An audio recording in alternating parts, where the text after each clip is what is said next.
Hey everyone, welcome back for another deep dive. Yeah, it's good to be back. You know, I know a lot of you are wrestling with this whole red pill thing. Oh, yeah. Particularly as it relates to marriage. Right. Like, how do we even get here? Yeah. With men and women and the roles that we play. So we're going to dive into this book called The Penis Envy Pyramid, Dissecting the Feminist Complex by Conrad Reich. Yeah, this is a spicy one. It's a controversial one, no doubt. But it's going to give us, I think, some really interesting perspective. Oh, And absolutely. it'll give you guys a lot to think about in terms of your own situation and how we got here. Yeah, it's fascinating how Riker goes all the way back and tries to trace this, what he calls the feminist complex. And he really kind of digs into the historical power dynamics.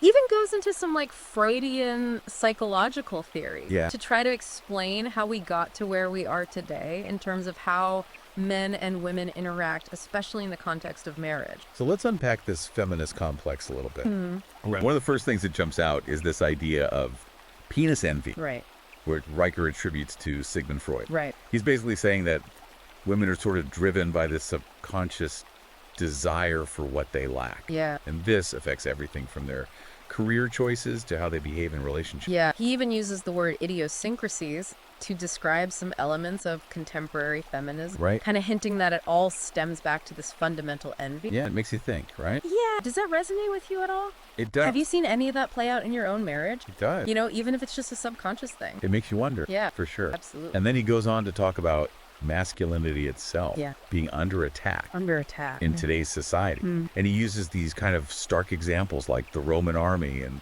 alpha males in the animal kingdom. Yeah, he's a big fan of the animal kingdom analogies. Yeah. Very evocative imagery. Yeah. Like the scorpion and the frog. Right? Some things are just their nature and you can't change them. Right. But that's an interesting point, though, is dominance. That kind of dominance. Is that always essential That's the question. for establishing order? Yeah. That's the question. Are there other ways of leading? Should there be? Other ways of organizing society? Yeah, could diverse leadership styles actually be more effective? Right. And also that scorpion and the frog thing, like maybe that's not about a specific group. Right. Maybe that's about Individual choices. individual choices. It's a fable. It's open to interpretation. Yeah. So it's a very powerful image. For sure. But it's not the only way to look at it. Right. Okay. So we've got penis envy driving this feminist complex Oh, okay. and traditional masculinity being undermined. Right. Where do women fit into all of this? Well, in his view, women are grappling with this inferiority complex that we talked about. And so they're locked in this struggle for power and validation. Okay. And you see this play out in a lot of different ways. Okay. Especially in careers and relationships. Yeah, he uses some interesting examples too, like Serena Williams facing criticism. Oh, yeah. Even though she's incredibly successful. Despite her accomplishments. Right. And the fashion industry preying on women's insecurity. Absolutely. Like that's all tied into this. It's all connected. Yeah, and it's interesting because he does say that women have made progress. Oh, yeah. But he seems to think that this underlying complex The fundamental complex persists. is still there. Yes. Yeah. And then he goes on to talk about the Electra complex, Oh, boy, here we go. which is another Freudian concept. Right. He describes it as this subconscious attraction to the father. Right.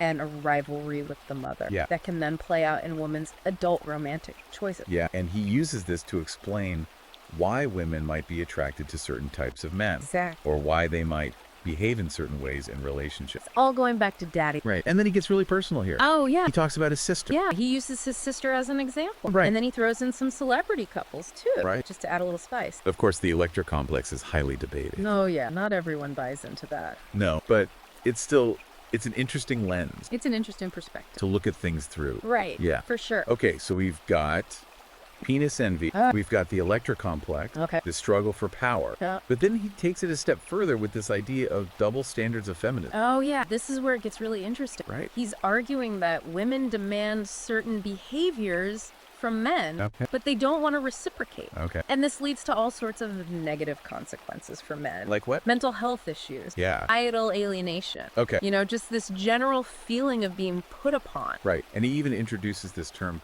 toxic femininity. Oh, yeah. Right. To describe the negative expressions of female empowerment. Right, like that example he gives about the female executive. Oh, yeah.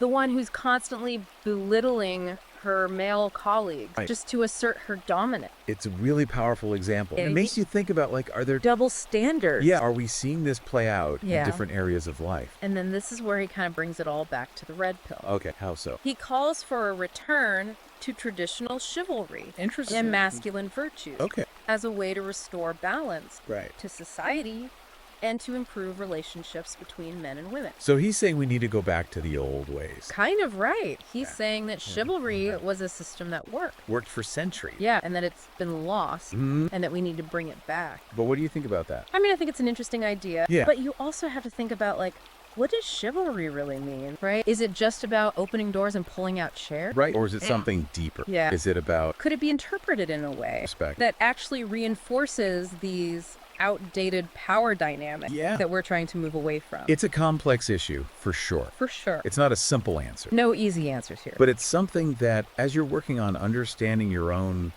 covert contract Right. and amending it, yeah, it's worth thinking about, like, how do these ideas of chivalry right. and traditional gender roles Absolutely. play out in your marriage? Well connected. It's all connected, yeah. Yeah, welcome back. You know, we've been talking about a lot of these big picture ideas with Riker, Yeah. you know, about power dynamics and gender roles Right. and all this kind of stuff. Yeah, and I'm really curious to see, like, how he applies all this to actual relationships. Well, he really gets into it in this section of the book. Okay. I mean, he even goes so far as to say that love itself has become a weapon. Love as a weapon. What does that even mean? Well, he's suggesting that women driven by, you know, these psychological complexes that we've been talking about, Right. they can actually use love as a tool to manipulate and control men. So it's not just like the societal structure, it's actually happening It's happening in the day-to-day. in the interactions between husbands and wives. Exactly. He even talks about gaslighting, you know, making men doubt their own perceptions. Okay, so, like, give me some concrete example. How does this actually play out? Well, he uses these pop culture references, like Rachel from Friends. Okay. You know, always guilt-tripping Ross getting her way. Yeah. Think about your own marriage. Have you ever felt manipulated or guilt-tripped into doing something you didn't really want to do? Yeah, I mean, I think a lot of us in the married red pill community Yeah. have probably experienced that to some degree, right? Yeah, we're kind of conditioned to be the nice guy. Right. Put her needs first, even if it means sacrificing our own happiness. Yeah, and he seems to be suggesting that that nice guy persona makes us more vulnerable Absolutely. It's like we're setting ourselves up. to this kind of manipulation. Exactly. And he doesn't even just keep it to romantic relationships. Seriously, he expands it. He talks about women in the workplace. Right. He's got this whole thing about this female executive. Yeah, the one who undermines her male colleague. Exactly. Using her position of power. Is there any truth to that whole toxic femininity thing? It's definitely something to think about. Yeah. I mean, it's a provocative term, but I think there's something to it. Yeah, like, have you encountered women like that? Oh, absolutely. Especially in certain professional settings, Yeah, you know, where there's this kind of power dynamic at play. And it's almost like he's saying that feminism, in a way, has given women these tools By empowering them. to manipulate men Yes. It's like of unintended consequences. in these new and subtle ways. Right. Like, the power dynamic has shifted, Yeah. and men haven't quite caught up. We're still playing by the old rules. Right. And they've changed the game. So is he just blaming women then? Not entirely. I mean, he does acknowledge that men play a role in this too. Okay, what does that mean? Well, he argues that men are often complicit in their own manipulation Yeah. because we're so afraid to assert our own needs. So, like, the nice guy thing again? Exactly. We're afraid to rock the boat. And we end up resenting it. Right. It's this vicious cycle. Yeah, so how do we break out of that? Well, he advocates for a reevaluation of traditional masculine. Okay. It's about embracing strength and assertiveness. Without feeling guilty about it. Exactly. Yeah. It's not about being a jerk. Right. It's about finding that balance. Between being the nice guy Right. and standing up for what you deserve. Yes. Okay, so this brings us back to that whole covert contract thing. Yeah. Like, if these contracts are based on these outdated gender roles and expectations, maybe we need to renegotiate. Absolutely. It's time to have those tough conversations. Yeah. Be upfront about your needs and expectations And be willing to walk away. if they're not being met. Right? It's about finding a relationship that actually works for both people. This is where the red pill philosophy comes in, right? Yeah. It's about recognizing those unhealthy patterns Yeah. and actually taking steps to change them. So how do we apply this to our own lives Well, he talks a lot about communication, Yeah. open and honest communication. with our wives? Exact. Tell her what you need, Yeah. what you expect, and be willing to walk away if those needs aren't being met. It's a tough conversation to have. It is, but it's necessary Right. if you want a truly fulfilling relationship. Okay, so we've talked about love as a weapon. Oh. We've talked about the nice guy, the need for open communication. Right. But he doesn't stop there. No, he doesn't. He also gets into some really controversial territory. Yeah, he does. When it comes to women's sexuality. Yeah, this is where things get a little dicey. Right. He challenges this idea that women are passive and submissive in the bedroom. Right. He's saying they have their own desire. He even goes so far as to talk about the female rape fantasy, Yeah. which is incredibly controversial. Yeah, and frankly, I'm not sure I'm comfortable going there. Yeah, I think we need to be really careful here. Absolutely. I mean, we're not endorsing his views on this. Oh, not at all. This is a very sensitive topic. Right. And his perspective is not really supported by mainstream psychology. Yeah, so let's just steer clear of that. Yeah, I think it's best to focus on the more constructive aspects of his argument. Agreed. So where does he go next? Well, he kind of circles back to the idea of chivalry in the red pill. Okay. He's arguing that men need to reclaim their traditional roles and values Okay. to find fulfillment and happiness. So he contrasts the chivalrous man with the feminized man. Yeah, he sees the modern man as weak and emotionally stunted. It's like he's saying that we've lost touch with our true nature. Exactly. We've been emasculated by modern culture. He even blames the decline of chivalry for the rise of feminism. Yeah, it's all connected in his view. Like the fall of Rome. Kind of. Yeah. But, I mean, is there anything to that? I think he raises some valid points. Okay. About the importance of men feeling confident and secure in their masculinity. So it's about finding that balance. Yes. Embracing those traditionally masculine qualities. Right. Without going overboard. Exactly. It's a tough needle to thread. It is. For sure. It's a journey. Yeah, but he doesn't just want us to change our personal behavior. No, he doesn't. He gets political. Oh, yeah. He goes there. So what's his take? He argues that men need to take action in the public sphere Okay. to counter the influence of feminism and woke culture. Like what kind of action? He's calling for men to become more politically active, Okay. vote for candidates who support their interests, Okay. push back against policies that are harmful to men. So he sees men as complacent, Yeah, basically asleep at the wheel, while feminists are out there running this show. shaping society. Exactly. It's a call to arms. It is. He's waking us up. So where do we go from here? Well, I think he's given us a lot to think about. Yeah. We've covered a lot of ground. A lot of ground. You know, from those deep-seated psychological complexes Yeah. to the challenges men are facing in the world today. So what are your final takeaways?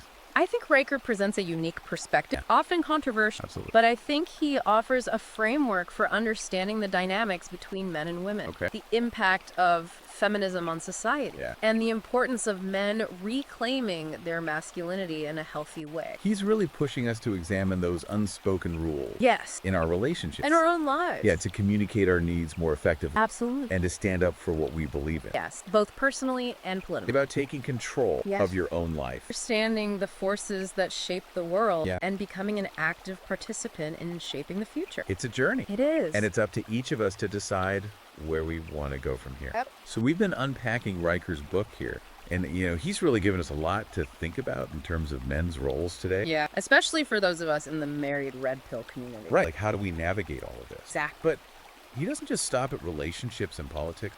He also tackles some bigger societal issues. Oh yeah, he goes there. Like free speech and the transgender movement. Right. It's like he sees a connection between the struggles that men are facing personally and these larger cultural shifts that are happening. Absolutely. It's all connected in his view. So what's his take on the whole free speech debate? Well, he's basically arguing that there's this dangerous trend of silencing dissenting voices, Oh, yeah. especially those that challenge feminist orthodoxy. So like you can't even talk about men's rights. Right. It's like there's this unspoken rule that you can't question the narrative. And if you do, You're labeled a misogynist, a bigot. he even compares it to the McCarthy era. Yeah, he says we're in this new wave of political correctness. That's a pretty strong comparison. It is, but think about it. Have you ever felt like you couldn't express your views on marriage or gender roles Honestly, yeah. without being attacked or ridiculed It's like there's this pressure to conform. to a very specific set of beliefs? And if you step outside of They that. were ostracized. So Riker's tapping into this frustration. Oh, absolutely. He's speaking to a lot of men who feel silenced. So what does he say we should do about it? Well, he's a big advocate for humor and satire Okay. as tools for challenging dogma. So like laughing at the absurdity of it all. Exactly. Sometimes you got to point out the hypocrisy through humor. Does he give any examples of how to do that effectively? Yeah. He talks about